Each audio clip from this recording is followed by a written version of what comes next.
have to press anything, just speak. So I'm Matt from MyMiniFactory, and I'm joined by two of our biggest creators on our platform. Can you please take a moment just to introduce yourselves? I'm Chris Birch from Modiphius. I'm one of the co-founders with my wife Rita. You probably know us for the big role-playing games like Fallout and Dune and Star Trek, but also the Fallout Waste and Warfare, Fallout Factions miniatures games. And my name is Kuba. I'm from Titanforge. I'm in charge of writing, design, game design, and managing different projects since the start of Titanforge, like 15 years ago. And I'll be happy to tell you everything I know. Now, you're both very big brands with like a long storied history of producing games. But what was it that decided to make that leap into the world of 3D printing? What was at the first point where you're like, this is something we should get into, this is something we should get involved in? This is a bit of a lucky break, of course, and I'm going to be a bit boring, but we started at the very start of COVID pandemic with our 3D stuff. Before that, we were doing mostly like physical casting of miniatures in silicon forms. But then by a lucky break, we just opened our first Patreon, and it was the right moment. But the funny story about this is that our main sculptor, who was actually a physical sculptor doing all minis in green stuff and wood and other stuff for the master forms, when he got the software for the digital sculpting like Blender or ZBrush, he just transitioned overnight. Yeah. Just came back the next day, and I was shocked by how those skills transition. Yeah, so the skills are really transferable. Yeah. It's not the skill sets are closer than most people would think. Yeah, exactly. Well, we were one of the first companies in the UK to take up Kickstarter and saw how big it was going to be and embraced it and used it quite a lot over the few years. And I've always been a big believer in never feeling like you know everything. And so when 3D printing started to emerge, I'm thinking for me, I probably first really became aware of it, maybe 10 years ago.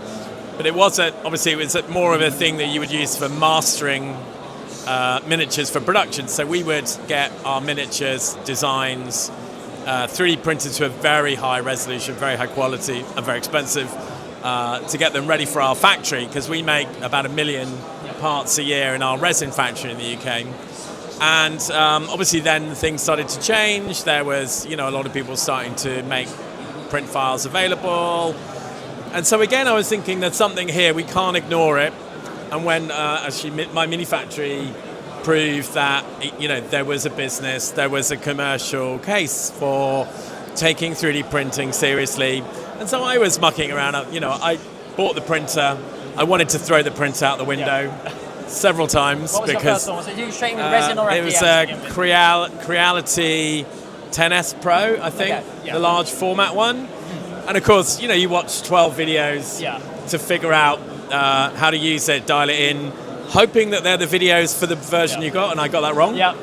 I remember it trying to drill itself into the head, trying to drill itself into the board, trying to set it. Anyway, so I went through all the pain and realized that I think creators and the ability to create has outstripped the technology to print, but that is catching up. Like I picked up, I got a Bamboo Lab X1C, and that it's €1,000, but it's not 5,000 euros, but it works. It just works. I can start it on my app now at home in England. We always joke, like when it comes to the new range of these FDM printers, we always say the tagline should just be, it just works. Like on those dark days of like calibrating, a bit of paper going back and forth.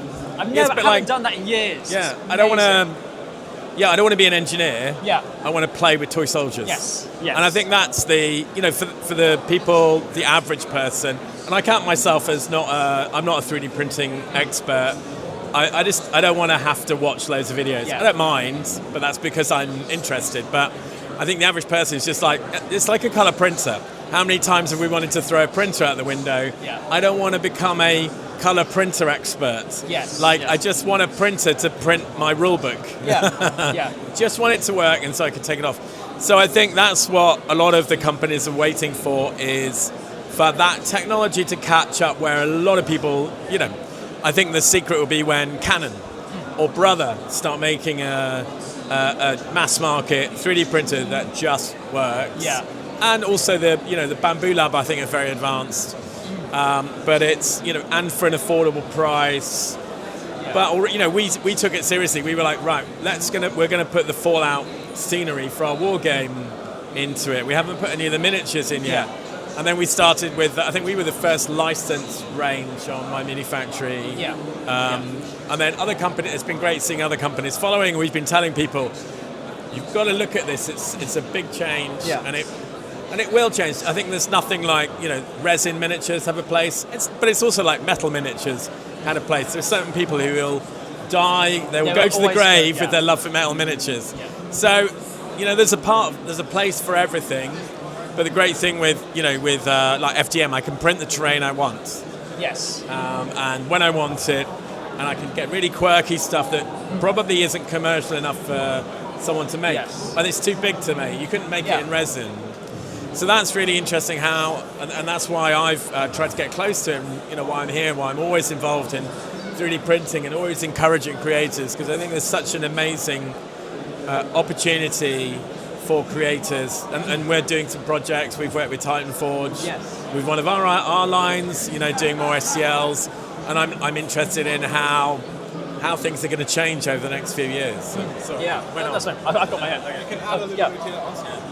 Because the technology was always around since we started. It was like this magical dark thing that will happen someday. And when you look past the road that the 3D printing technology made over the years, it's amazing, and it will get even more amazing. Like we actually we truly believe that it's the future of tabletop and how we will play games and meet with people and do stuff.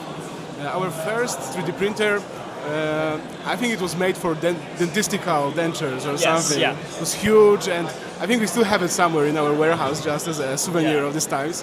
And we used 3D printing before even selling STL stuff to the people, but we never thought that it would be such a common technology that people will buy the digital files from us. It was actually the voice of the community that asked us in our physical campaigns for STL files, and that led us to this realization that this is that new direction, a new world, a new stuff to do. So it's pretty fun. Yeah. So when you're developing a product for 3D printing, or maybe you're converting an existing product into 3D printing, how does that sort of, knowing it's going to be printed at home, how does that inform your design in both like a physical version, like physical aspect of the design of the models, the gameplay? What considerations do you have to, how is it different? So definitely there is a difference in how you display the miniatures for physical and resin stuff. We'll know that you want to show the people, the fans, the most detail that you can, and then you realize that maybe in printing that won't be so vivid and so on. But generally, I would say that those two worlds complement each other really well. Like even if we are making the physical campaign, we still have to make the models, prepare the renders, and so on. So it's like empowering each other, and the better we get at resin stuff, at 3D models, the better the results are later with the factories and the manufacturing. So let me think a little bit more, and I will give to. So for us, we've gone the other way. We've come from physical production, and so we've converted physical models that weren't designed for 3D print into 3D print. And we've also designed for 3D print. We designed a whole scenery range for Fallout, so we could go as crazy as we wanted to. We did the whole vault. We've done buildings. We've done the Red Rocket. We've done Nuka-Cola World. So we can have really interesting stuff that really wouldn't be practical in physical resin production or plastic production because it's too big or there's too much of it. And plastic production is very expensive tooling. So the one thing we have to do with, when you're converting physical models like characters, most of the time, when we design the files, they're in multiple parts because they're going into tooling. Like the arms are going into one tool, the body's into another tool. Yeah. So we have to assemble one model, and then we have to create the pre-supported pieces, and also test it, make sure it's like going to work for 3D printing. But the other way, we often get a lot of 3D print sculptors coming to us going, oh, we want to sculpt for you because I love Fallout, I love Star Trek. And the problem is 3D printing allows you to do really elegant, extravagant poses. Yes. Very thin pieces of material because you can print anything. I mean, there are tolerances with 3D printing. There's a point where it will just break. It's too fragile. But with manufacturing in resin, a sword has to be a certain thickness, otherwise it will break. And sometimes when you look at it up close, you're like, that looks really big for a sword. But actually on the table, you kind of tend to make weapons a little bit bigger than they would in real life, because they just look wrong otherwise. But what we have the problem is 3D print creators, they don't understand always, unless they've done some actual production themselves, the tolerances required for physical production. Right. Yes. So when you're coming the other way, you can't have this guy whose his toe is touching the ground, and he's in this, the classic anime diving with a sword. You can't really have without a bit of work. And you have to rework the model. It's easier going from physical production into 3D print. So I think quite a lot of creators that I've spoken to, they had their start not necessarily thinking they were going to get into 3D printing. They're thinking, I'm modeling 3D things for computer games, so they get into CGI. And then they discover, like, there was that whole moment about 10 years ago or so where 3D printing really took off, and they pivoted. And so maybe those sort of practices that you're talking about come from that. They're used to doing something that isn't going to exist in the real world. Like, you have like a coat floating, but there's a void all the way around. That's not going to be practical. That's I mean, that's also the problem. You get people who design for 3D work, as in video game work, who don't understand how a physical model, whether it's 3D printed or resin, has to be. And there's some not mistakes that you have to unlearn, because it's just a different format that you do things in the best way for that format. Yes, And in terms of you saying, like, there's certain things you can do with 3D printing that you couldn't do just with injection molding or casting. I mean, beyond just the actual physical shapes, I think we were saying earlier, you could like have any sort of scope that would be unrealistic on normal production values. Like, if you want to make something that was huge, you're not going to sell a model in a shop that's that big. But realistically, now it would be thousands of dollars. Or if you wanted like an army with like hundreds and hundreds of pieces, you could just print the same bit again and again and again. Ultimately, it saves money. It's whether you're willing to paint them.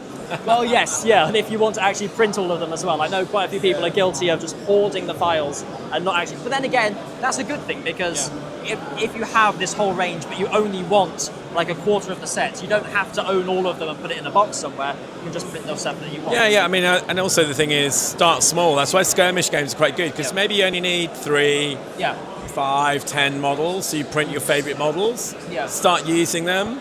And a lot of this thing is, it's quite a daunting thing to start 3D printing, because there's also so much you could print, and what do I print? And you start with a few pieces and focus.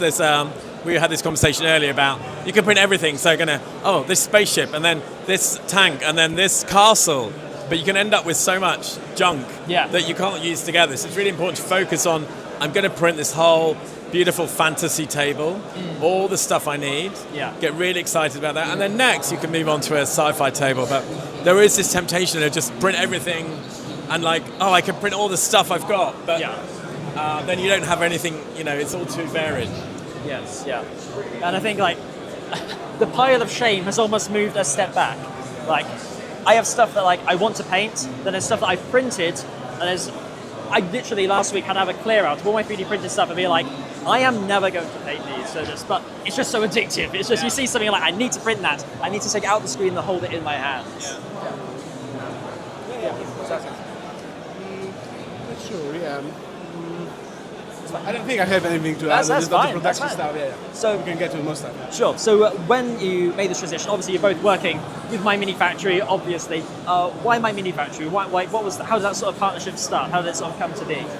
I think it was a fun experience that we joined so long ago, and we were able to like grow our model of business and your platform, and see all the changes that were added during this time. like the tribes, the frontiers, everything community related. And it was all added in the cooperations with the creators and cooperation with the demand of the people. And like in this current environment, MyMiniFactory is just so useful and has so many functionalities that it's really hard to see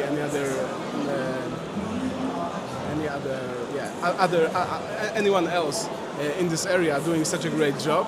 And I think definitely the fact that there's an online library of stuff that people can access at any time, that was like this is like the thing that draws the most people to MyMiniFactory, and also pretty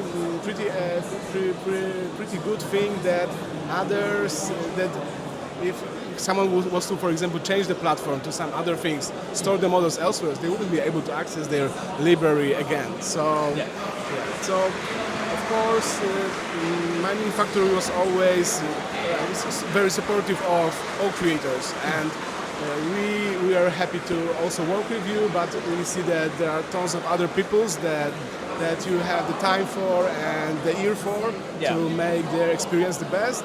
So, and even events like this one here in Paris, which is pretty awesome. So shout out to everyone who is right here, but also to everyone who is at home 3D printing right now. It shows the community aspect of your job, of your business. So it's pretty fun to be here. I mean, when I started looking into 3D printing, MyMiniFactory was already there, working with a lot of the big partners. I remember talking to the team, going, who should we have a chat to? And they recommended people like Titan Forge, so we ended up working together. I mean, it's collaboration has been a word used a lot 100%. This weekend between everyone, encouraging creators to collaborate with publishers like us, creators with creators. And, for us, MyMiniFactory was a collaboration that they were clearly a focus for the 3D print industry. They knew what they were doing. They had the audience. So if we really wanted to be taken seriously doing 3D print files, we needed to be on the platform that was where people were going for tabletop print files, because there's other platforms for, do you want a new spanner? Or whatever, or like a part for your aeroplane. But MyMiniFactory was really clearly the place for the tabletop hobby, and I could see they were building and had all the right creators, that everyone was like working together. So we've really wanted to embrace and get involved and be as helpful as we can. We're the big brand that's got lots of cool brands that we can come and sell, but we also want to encourage young creators. So last year we did the seminar, sharing about how you can build your business as a creator, like some of the really boring stuff that is so easy to get wrong, and we've made the mistakes and learned the hard way. So I think, and it's so great seeing lots of young creators, like just one person, or a husband and wife, or a couple who are just like figuring it out and making really cool models. And this, we have the same issue that we collect too many PDFs in the RPG world. We collect too many board games and physical miniatures, and we collect too many miniatures. But 3D printing is changing so fast that before I've got to print the models I collected maybe last month, there's even more cooler ones this month, because people are learning the trade, the creative technique so well, and the technology is letting you do really unbelievable, very creative designs, and also impossible designs as well. Like very unusual stuff. So and it's really sort of empowering artists. Like if it wasn't for 3D, I mean, that's not just MyMiniFactory, but the whole 3D printing movement in general, is people can sell their stuff all across the world without having to worry about shipping or distribution. And, shipping is a big problem right now. But also, the industry is changing. There aren't as many distributors as there used to be. There are something like 5,000 new games hobby products every single week. So if you're a distributor, you can't possibly keep those in stock.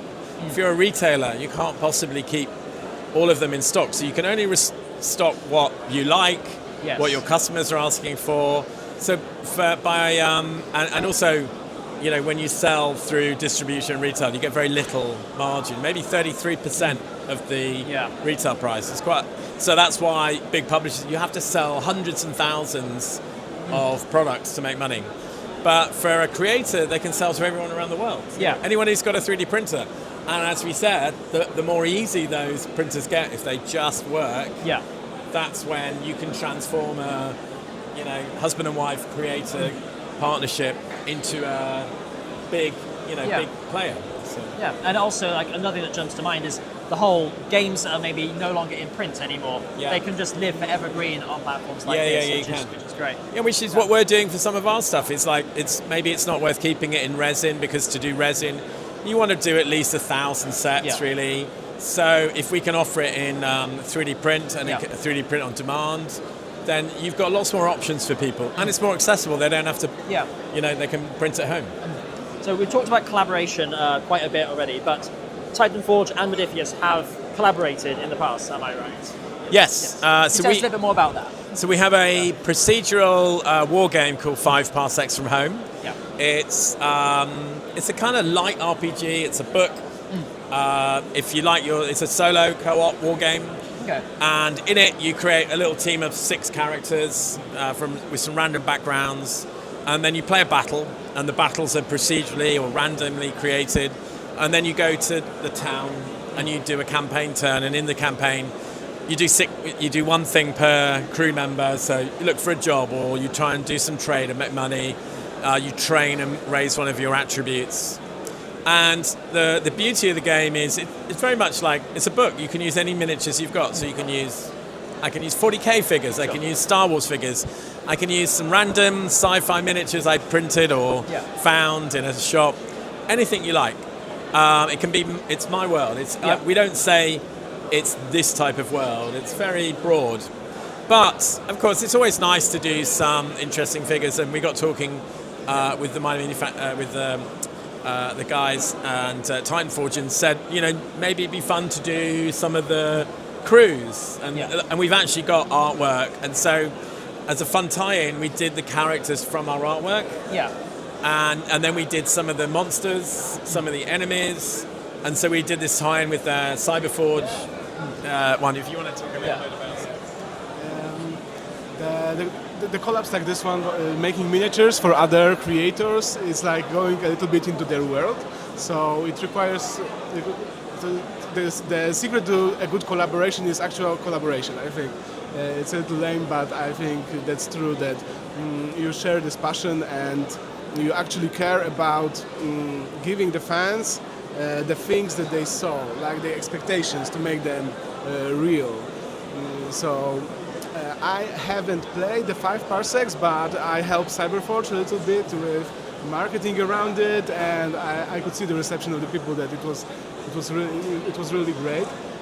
And it's similar in our other projects, like for example with Dragonbane right now, where we were able to create some monsters and adventures for the players who actually play the game. Yeah. And they of course have a lot of expectations, and but they also have a lot of like desire and fun about getting the stuff on their table the way they see it through their eyes. Even small details like the wrong type of slingshot is important to them, and we are happy to oblige. And we are like one of the first things we always ask in every project is we contact the community and we are asking for their feedback. And we always count on the fact that it's hard to gather the real feedback, because we are not sure if people know for sure what they want. They have certain expectations, but despite the fact that we go out and reach out to the community, there are not always many voices that help us make the great project. People want to see things with their eyes first, and then get the results.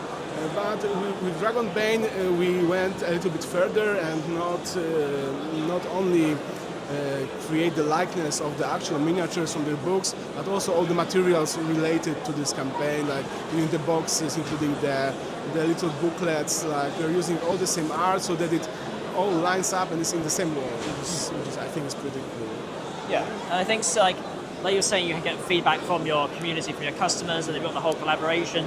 I mean, I can't speak for like the wider board game world outside of 3D printing, but I feel like it is really fostering a community among the people that make the games as well. Like it's like there's a large, like for example, the one-page rule system where anyone can make their own thing that comes into it. Like I've not seen anything like it before, and I think it's really great to see. So next question would be: there were certain companies that are still using physical production, like they're only doing that. They haven't even considered 3D printing yet. Yeah. Do you see that as time goes on, more and more companies are going to tend towards a 3D model sort of market? Do you think it's an inevitability that most people are going to end up doing it, whether they like it or not? It's like which direction do you see it going in? I think this is the direction that this is going, but also I think that in our 3D printing community there is a movement to draw the attention of those companies by proposing very cool ideas that can allow them to open their products to more people without much effort. We just, on our side, we are so into it and have so many ideas for little expansions or card packs or promo models that could help them expand and reach into our community. And of course, there will be some companies where they will just put a wall between them and this, but inevitably, and I think with pleasure, more and more people will join it and print more. Yeah, and this will be cool. I mean, I think the big question is, will Games Workshop? Well, I didn't want to name names. I wasn't going to say it, but yeah. I mean, I think you've got to remember that we're all the early adopters. Yes. Just like everyone sells PDFs for their role-playing games now, everyone gives away PDFs when you sell it. That was a thing that was not done at the beginning. You bought a book. If you wanted the PDF, you have to buy the PDF separately. And then that changed. Everyone started going, okay, if you buy the book, you get the PDF for free. So people started selling PDFs like that. So I think it's just, it's all about finances, right? Yeah. The big companies will look at it and go, the sales aren't big enough. It's just not worth our time. We can sell plastic soldiers for now. But you've got to remember, hard plastic was a new thing. Yes, yeah. There was a time when, Games Workshop made metal figures, right? Yeah. And then, shock horror, they went into resin. And all the hardcore were like, oh my God, you're making resin. It doesn't feel like it doesn't have the weight of metal. And then hard plastic was, became a thing. And but now very much as a serious international war game, you have to have hard plastic in the range because it's about making bulk volume, being able to sell at a much more affordable price for people. So hard plastic has become a normal staple of big war games. So I think it's just a matter of time before when I can buy a printer for $200, $300, and it just works. Yes, yeah. And I get my little unit of orcs, or I get and thousands of people are using them. I think that's when it will change. We did some research a couple of years ago. Star Trek role-playing fans, our role-playing game is not a miniatures game. We do have miniatures, but it's not not designed for miniatures, like D&D. And in that audience, actually, let me tell you. First of all, we did a survey with Fallout the war game. You'd expect 3D print fans, right? Yes. In Fallout the war game, 30% didn't have a 3D printer, weren't planning to get one. 30% had one, 33% were thinking of getting one. Yeah. So the market was doubling within a war game space. This is about 2,000 or 3,000 people, so it's a decent number. Within the Star Trek RPG, 25% didn't have a 3D printer, weren't planning to get one. 25% were thinking of getting one, and 50% had a 3D printer. It was wild, the numbers. And that was for, obviously it's our audience, but we don't have massive crossovers between the war game and the RPGs. Sure. So it was very interesting to see the data that a lot of people already have them. Now, whether they're using it is another question. Sure. Because maybe they bought one in lockdown. Yeah. Maybe they bought one because I'm going to use it, but then, how many people have bought paints but then never painted? one day I'm going to be a painter. Yeah. So maybe they've bought one and they're thinking, one day I'm going to have all the time in the world and I'll figure out how to use it. But also maybe they're using it. And I think that is changing. There's definitely an interest and a demand, but at the moment there's the user ability. It's the fact that it's complicated, that you come up against these barriers if it keeps stop working, the print file fails, and often because you don't know how to use the printer, you've got to actually do a bit of work with the cheaper printers, certainly. Yeah. So when there's a printer that works for $200-300, like a PlayStation, right? Yeah, we need sort of like a Bamboo Labs moment, but the resin equivalent. Yeah. Or FDM gets good enough to print miniatures. Yes, It could happen, right? Yeah. Like I know someone who uses the Bamboo Lab with a 2mm head, the X1C with a 2mm head, and they get great looking character miniatures. Yeah. Not everything, but like that's now. So give it 2-3 years. Yeah. Maybe you won't need, because resin is pretty messy and it's for a family at home. You don't want your kid running a resin printer. Like you don't even want anyone in the family. It's like you've got to be prepared. I mean, but even FDM isn't completely clean. Yes. There are fumes. So I think again that's all going to get solved by technology, 100%, and it's changing so fast. And so when there's a tipping point where the big guys, like Games Workshop and Fantasy Flight Games, Atomic Mass Games, and already Steamforge. War Machine is in 3D print. Who would have thought if you'd said 10 years ago, one day that'll be a big 3D print range? You wouldn't have been believed. So we've got Elder Scrolls. We've done 2 big Frontier projects now, all moving into 3D print, and we're exploring it for other ranges. And Trench Crusade, they've been very heavily supportive. Huge success story. So you've got to imagine the really big guys. They're looking at the numbers and going, it's still in red. Doesn't make sense yet. But at some day, that'll be black. That number will be black, and they'll be like, right, time to do it. And they will. I'm sure they will. Yeah. So. You mentioned quite a lot of like big intellectual properties, things like Fallout and Star Trek. Do you think we're starting to see more of those going into the 3D printing space, again, largely through Modiphius, among other people? Do you think that's sort of seeing those familiar mainstream names might encourage people to break into the 3D printing sort of hobby and then lead them on to discover more indie artists along the way? It sort of acts as like a gateway almost to get people like, hey, you like this IP, buy a 3D printer, and then the domino effect. I mean, it's the reason why we license a big IP like Fallout, because it's going to bring buyers to buy our games, and then they'll discover Star Trek, they'll discover Doom, they'll discover other games that we make. So yes, that's also a way of pulling people in, because they're like, oh, all right, okay, they've got Fallout, so now maybe it's the time I'll buy a 3D printer. So it's a great way of drawing people in, and once you're in, you realise it's just a file. Once you know how to print a file, you can print any file. Yes. Well, some are more complex, but so then typically your mind is blown because you're like, I can print anything, I can buy anything, and so it is a great way. I think big licenses and big brands getting involved is a great way to just draw in new people who wouldn't have imagined themselves 3D printing. Yeah, I agree here, and I think that maybe on some level it can be discouraging to little creators to come to MMF and see all those big titles.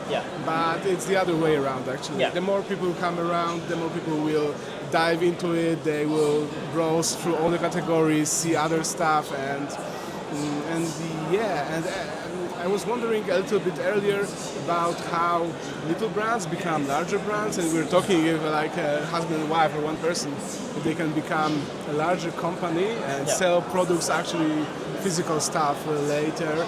And of course it takes a lot of determination and luck and other stuff, persistency of course, but I think that the constant hanging around the action, like being there when things happen, even on MyMiniFactory or live events like Titanforge and Modiphius, we are like on every show. I remember like coming everywhere, and this leads to the last point of this is like the connection with people, the people in the industry and around us on those events, and with whom we are spending the time and talking about the business and and our artistic sides and ideas is what makes a good way from a small company to a larger scaling things. There are no secrets there or magic tricks, it's just being there and doing the stuff. So I'm slowly running out of questions to ask, so I'm going to wrap up by saying, is there anything upcoming, like anything coming soon that you want to talk about, any exciting projects that you've got going on, maybe stuff that's currently live, stuff that's coming out later this year? Well, we're just working on the next, what we're going to do next with the Elder Scrolls range. So we've got I think 3 waves of miniatures that we've got stored up, ready to go. Fantastic. So we're introducing all of that to 3D the platform. We've got a big project which we can't announce yet. That's fine. But it is the whole point of it is to collaborate with probably between 5 and 7 other creators to create interesting a set of figures for this IP, big IP. For, it's a big IP, okay. A big event this year. Sure. Interesting. And then we're looking at doing a similar thing next year with another big IP. So some of the big licensors, Paramount with Star Trek, they understood the idea of doing 3D print. Bethesda did, because some of them are 3D printers. They are gamers as well. They get it. Not everyone does. They're like, oh no, we don't want it in 3D print. We kind of are worried about what might happen. Yeah. But I think the good thing is when a company puts their files into 3D print, it makes it easier to protect the files and to protect their IP in the space.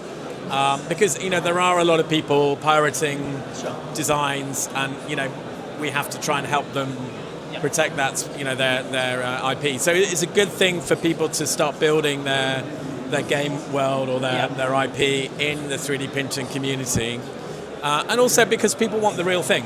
Yeah, they want the real Star Wars or Mass Effect or whatever it is. Yes. They want the real, genuine figures because it's a classic thing. If you're a geek, you want the thing that's authentic.